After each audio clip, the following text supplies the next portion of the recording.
Yung nangyari sa WYC.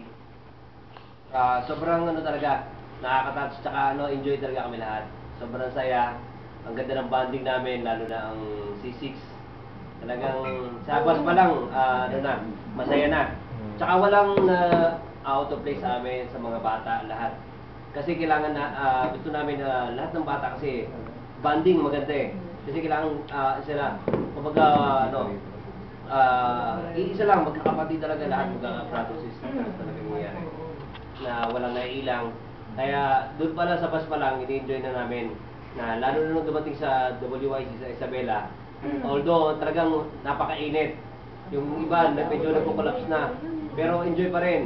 Diyan yung pawis na, nadalang na kami sa init kasi nasa field kami.